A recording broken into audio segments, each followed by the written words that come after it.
In this episode, we explore enough-ness. When is our best good enough? When are we good enough? And when do we have enough? Not enough-ness is at the core of so many of our unhealthy thinking and behaviours. Striving and pushing to do more, be more and have more, until perhaps we're forced to stop and take stock. We share our own personal experiences in the hope that it not only makes you think, but helps you feel less alone.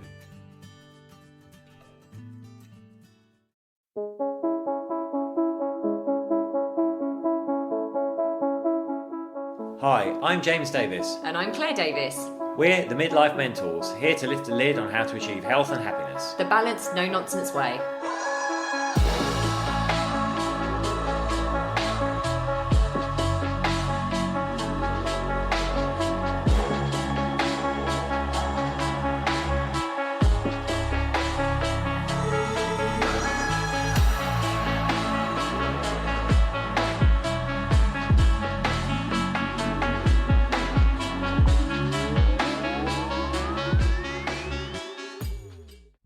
Hello and welcome to another episode of Midlife Mentors with me, James. And me, Claire. Well, we're very excited because we're flying off to the US tomorrow. It is, and full transparency here, this is going to be a short episode because we seem to have run out of time for all the work things we need to get done before we go and pack and drop Lola off with her grandparents for safekeeping while we go to America. So we're a little bit pressed for time, but we're still dedicated to getting this out and bringing you some useful content.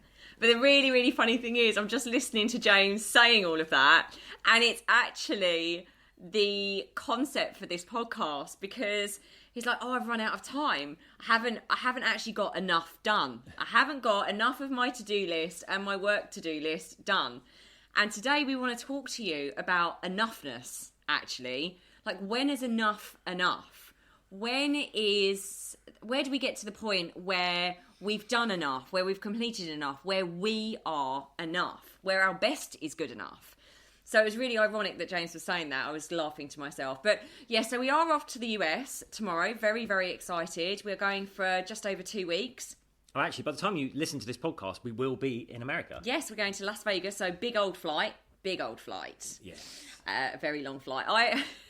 This is going to make me sound really terrible, but I was like, I think it's probably about 9 hours. And James was like, no, it's longer than that, yeah. Claire. It's definitely longer than that. I have rewatched The Hangover in preparation for Vegas.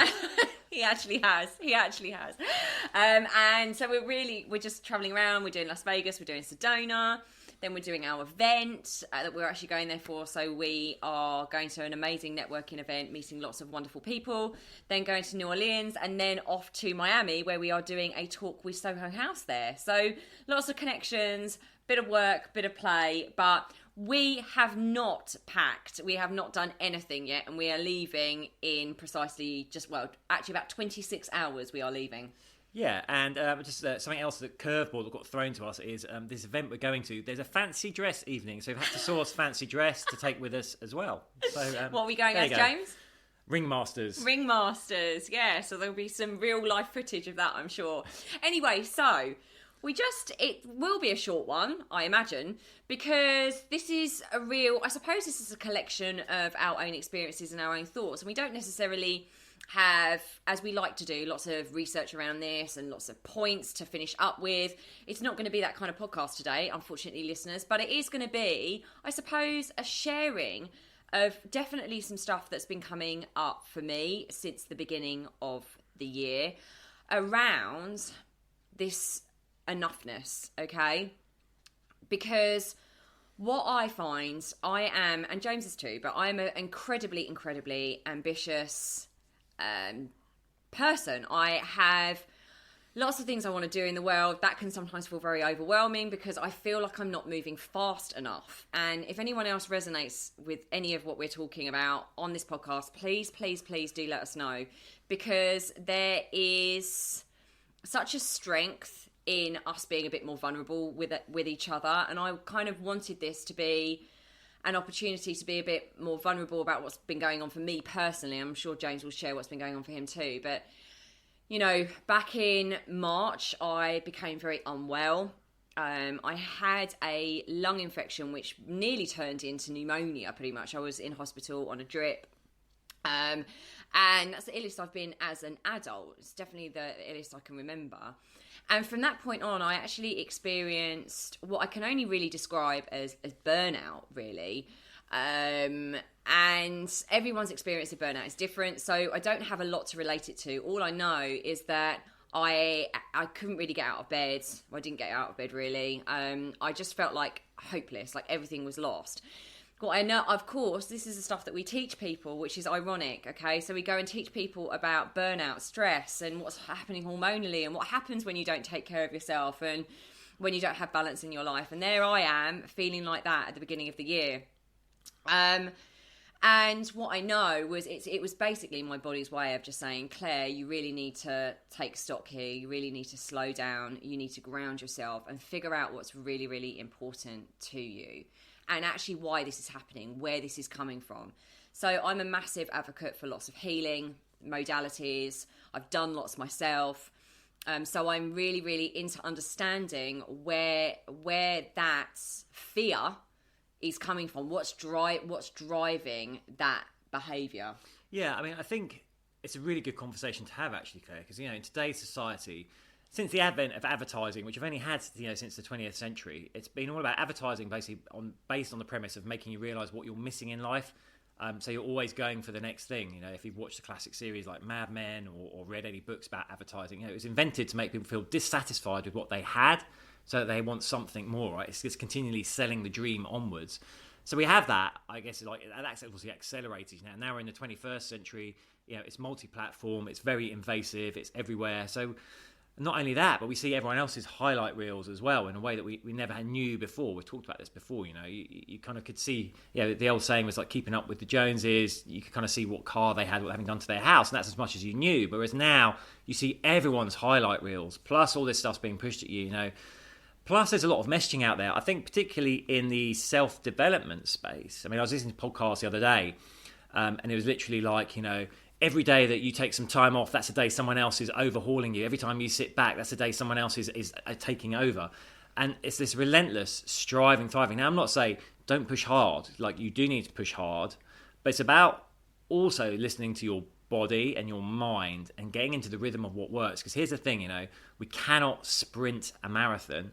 We have to pace a marathon out. And it's the same with life, where we can go for those sprints when we need to. But if we're continually sprinting, then we're going to face the consequences. It's really interesting. I was listening to a podcast with a neuroscientist, and I think she was a doctor as well. And she does a lot of work with corporates, financial corporates. She's saying during the financial crisis, the amount of people that went off sick with illness, like everyone had the same cold symptoms. And they're like, how is this possible? She said it was just like, when we're striving all the time and we're at a stress point, we're actually suppressing a lot of dis-ease in the body. So when we reach a point where we stop, this is why people who are like hyper-driven, hyper-successful, often they'll go on holiday and they get sick straight away. Financial crisis, obviously stuff starts to melt down. There's more stress, but people then haven't got anything to do in their jobs because it's kind of gone into free fall, and then they're getting all the symptoms that they've been suppressing for so long just to keep on going start coming through. So this is why I think we need to be really mindful of what we're going for and how we're going to get there, and also trusting that yes, we need to put in the effort and take the actions, but it will happen at its own time. And if we do need to rest at some point and recover, that's valid too. Yeah, and I think what is very evident is that the striving, it's different between having a goal and moving towards it and knowing the steps to take. So it's different to having a goal and taking the action steps that you need to take. It feels very different to striving. Striving really can come from a place of panic. It comes from a place of fear, really. Whereas when we're going for our goals in a healthy, balanced way, they're driven by love and excitement. Whereas when we're trying to hold on too tight and just keep all the balls up in the air and striving and pushing, in my experience, this is coming from a fear-based place. It is actually coming from a trauma response, because we're running away from something rather than running towards something. So the goal is, when we're in a healthy, balanced place, we're not necessarily running, but we're pacing towards our goal. When we're striving, in my experience, as I said, it's almost like we are running away from something that is a trauma, that is disease in the body, and our body sometimes just forces us to stop and really take stock of why we are doing something. Because how often do we ask ourselves, why am I actually doing that? And that's what happens to me and to a degree with James at the beginning of the year. It was like, okay, why are we doing this? What's the purpose? What's driving that? Is that in balance? Is that healthy? And is that what we want to be doing moving forward? And if not, we're not going to find out what we should be doing or being called to do by keep striving, keeping a very narrow focus and not relaxing, taking the space for creativity to take hold. Because the thing is, when you're striving, you're very narrow focused actually. You're not necessarily open to all the other possibilities. Because as I said, you're running from something. It's a fear-based place. You're holding on, you're grabbing on. It's this whole not enough-ness, okay? And that's what the title of this podcast in some degree will be about. It's kind of like, when is enough enough? And actually, are you feeling like it's not enough because it's coming from the wrong place? Are you needing to heal something? Is it coming from the wrong place? Like, what is the need here that you are trying to fulfill? So I think, like James said, we're in a society where we are told that there is scarcity. Things are scarce. You know, in our environment, things are scarce. In the media, things are scarce. There's always going to be someone that might take something away from you. So it's not just the commercial side of the society we live in now. There's really, really like underlying messages, feelings of not enoughness, scarcity. And yes, that's being driven by society as a whole, but it's now seeping into our own individual perspective that there isn't enough, I'm not enough, there's not enough time. Like, how many of us wake up first thing in the morning and say, I haven't had enough sleep? Not enough. Who wakes up and says, I haven't got enough time today? Not enough. So like being really conscious of all the times throughout the day that we are feeling like we don't have enough. Not just not enough money, not enough time, not enough presence with the people that we love, not enough space to do the things that we enjoy. We're constantly feeling like there isn't enough and we're not doing enough and not being enough. So I don't necessarily have the solutions to these problems. All like we wanted to do is come on, I suppose, and record this podcast and let you know a little bit about our experience, or particularly my experience that I feel really comfortable actually sharing with you now.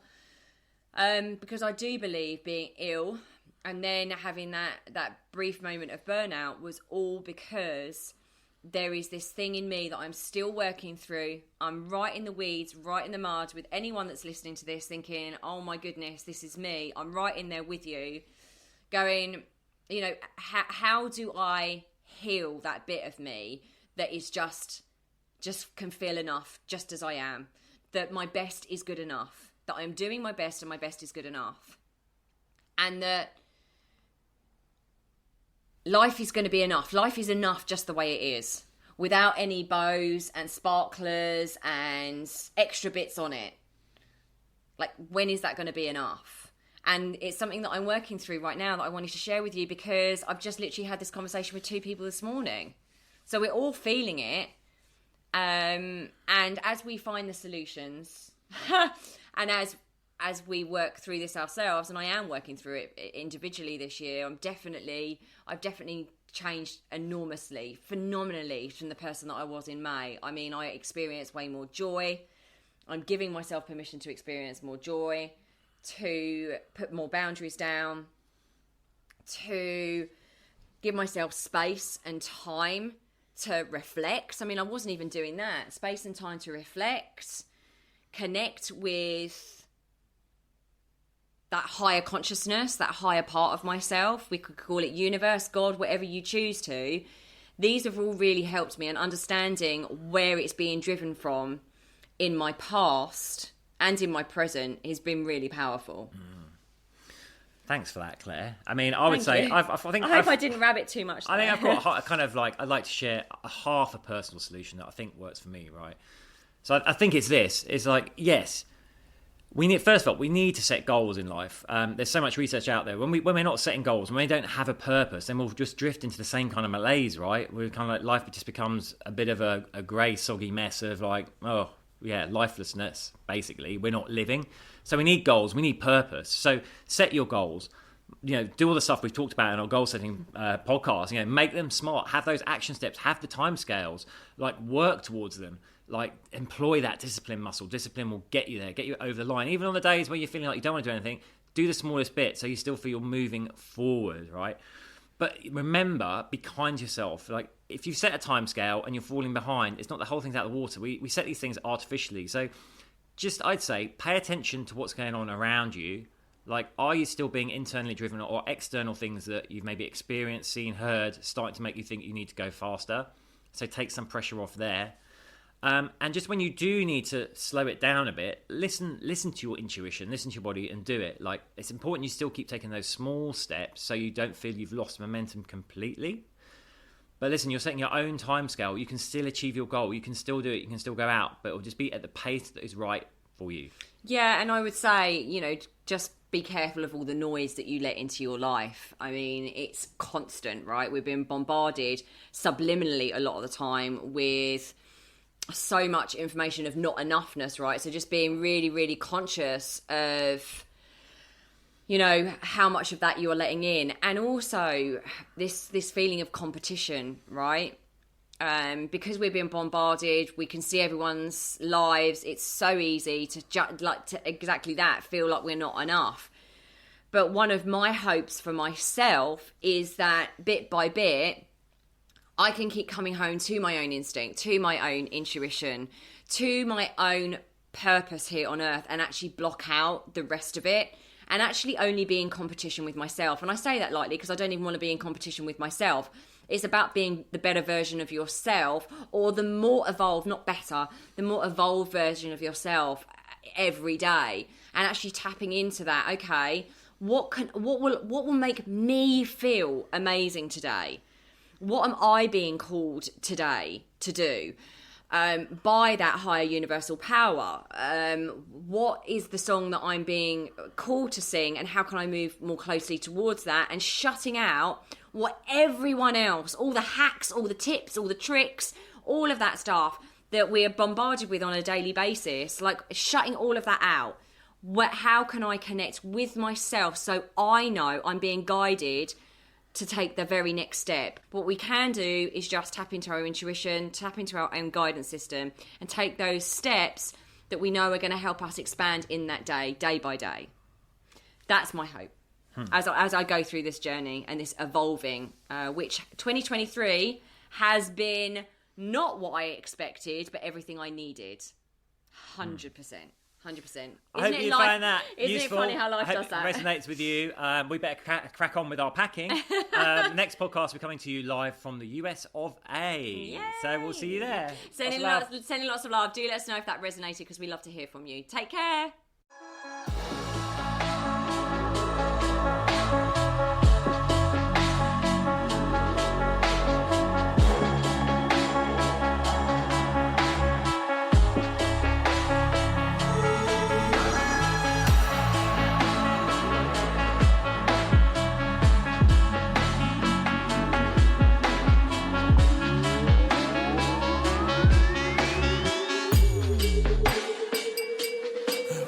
Yeah. You've been listening to the Midlife Mentors with Claire and James Davis.